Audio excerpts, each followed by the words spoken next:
Last summer on our program, we featured an episode on blueberries when we told you about how wonderfully good for us the fruit is because of its very high antioxidant content. Well, you add to that the great taste of the blueberries, and I think most people would agree it's well worth the effort to grow them here in our Oklahoma gardens. Well, today I just want to go over a few of the maintenance chores that the blueberry plants require, including their pruning. February is the time of the year when we prune most all of our fruiting trees and shrubs, and the blueberries are no exception.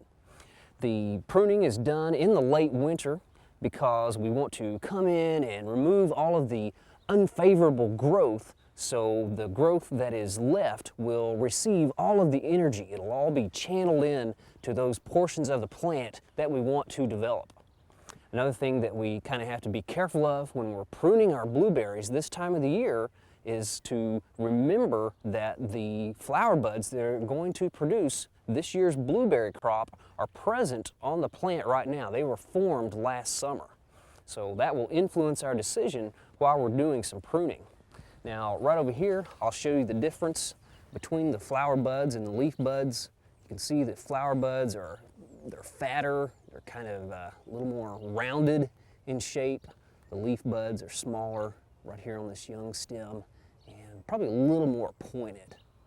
So we're going to have to be careful that we don't cut off a lot of those flower buds when we're pruning our shrub here. Well, I've got my hand pruners and my loppers here, so I'm ready to go. And whenever I start pruning pretty much any woody type of plant, one of the rules that I follow first, the first cuts that I make, are to remove that wood that is characterized by the 3 Ds. That is dead, diseased, or damaged. So we're going to start first with any dead wood, just to get this out of the plant. And if we look right down in here, we can see a dead cane coming up in the center. I'm just going to take my loppers, come in here down low, get as low as I can, try not to scratch any of the other canes, and take that one out.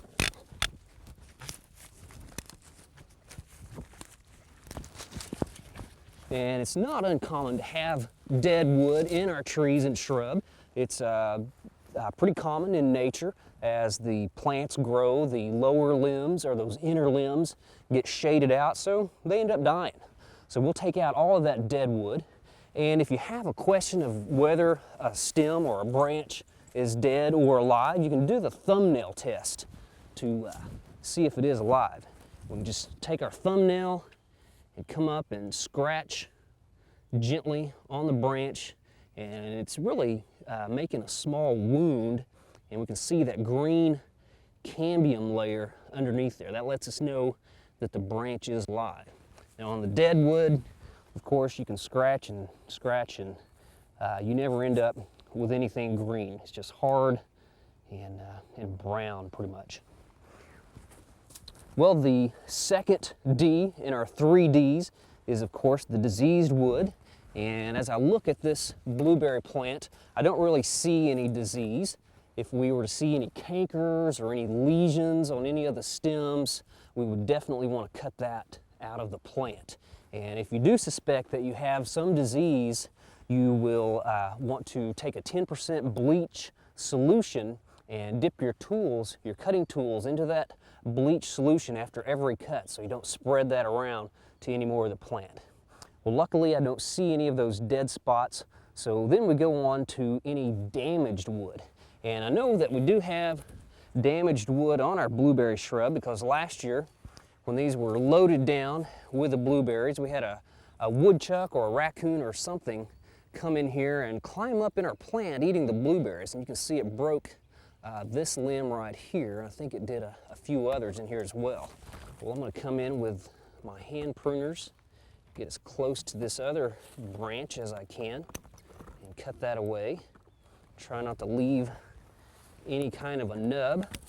And I'm kind of hiding the cut, going all the way back to that next branch.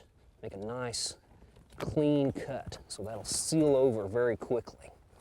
And we get these damaged branches, the dead branches out of here because we don't want to leave any doors open for any disease pathogens getting into the plant. The next type of wood that I'm going to remove from our blueberry shrub here are any of the weak branches. Now, if we look at this branch right here, we can see that it does have some dead portions. Still has a few buds, but they're not very many, and they're very small. Well, this is a weak branch, and if we look down here at the base, I think we can see why it is weak. You can see there's an old wound from several years ago. Perhaps a rabbit came in here and did some nibbling on this branch and left this huge scar. It just never has healed over, and the result is a weak branch. So I'm going to come in and cut that out. We don't want any energy going to that part of the plant. We want the energy going to those vigorous, healthy shoots and healthy portions of the plant. So we'll just work this out here. So we've got the dead, the diseased, the damaged, and we're also taking out the weak wood. Once we get all of that wood out, the next step that I like to do is to come in and see if there are any branches that are conflicting or that are rubbing each other. And we've got a good example of it right here. You can see these branches are growing into each other, they're rubbing each other, and they're already starting to create some injuries where they're scraping the bark away. So we want to take out one of those. And I'm going to take this one out because it is growing back toward the center part of the plant. So we take out all the conflicting growth or the rubbing branches, and it's also a good idea to take out any branches that are growing inward toward the interior of the plant. We've got one right here that's growing up in that way. We'll take that one out later on. Right over here we've got a little bit more conflicting growth. We'll probably need to come in, take this one out down at the base of this stem. Now, if you look at some of these branches that I'm talking about removing, you can see that there are just a lot of buds. There are a lot of flower buds on these branches. So what we're going to do this year, we're going to wait until after the plant is finished fruiting and we've come out here and we've harvested all those blueberries. Then we're going to come out and thin these branches. We'll thin them. We'll also kind of head them back a little bit, make the plant a little bit smaller, just kind of some touch-up pruning.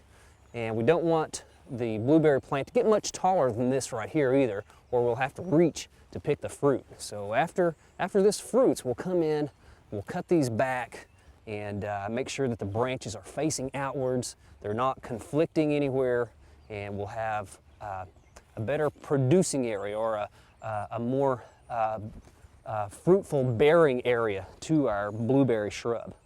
Now, one other thing I want to prune down here is at the base of the plant. You can see we've got a stem right here that's kind of shooting off on its own. We'll come in and take that out because it's a good idea to have the base of the plant somewhat narrow. That way you can work mulch up toward the base of the plant. You can get in here to pull weeds or spray weeds. So you pretty much want to have a narrow base to your plant. Now, you don't want to cut the plant into a strict V shape, because if you do that, you would eliminate a lot of these sort of cascading branches that have a lot of the flowering and fruiting buds on them. Well, we could do a little bit more thinning to this plant. You really want to have about 6 to 10 healthy stems coming up out of the center of the plant. You want good air circulation, and you don't want them to be too crowded. You want enough light to get into the center of the plant. Again, kind of make sure that the branches are sort of growing toward the outside. Well, if you're planning on buying some blueberries this year, there are a few things that you need to know before you buy those and plant them in your garden, which is going to be coming up real soon. You could plant those in your garden very soon here in Oklahoma. The high bush type blueberries and the southern high bush are the types that perform the best in Oklahoma. And if you buy some of those, even though they are self-fruiting or self-fertile, you'd want to get a couple of varieties so that they will cross-pollinate and you'll have better production in that way. Now, when you plant them in your yard, you want to make sure you select a site that has full sun. Blueberries like an acidic soil. A pH of 4.5 to 5.5 is the range they perform the best in. And also, when you mulch your plants, use a mulching material that will help the soil become more acidic. Like we've got these pine needles here. As they break down, they naturally will cause the soil to be more acidic. Since over-fertilization can actually kill your blueberries, we don't recommend that you fertilize them unless you've had a soil test.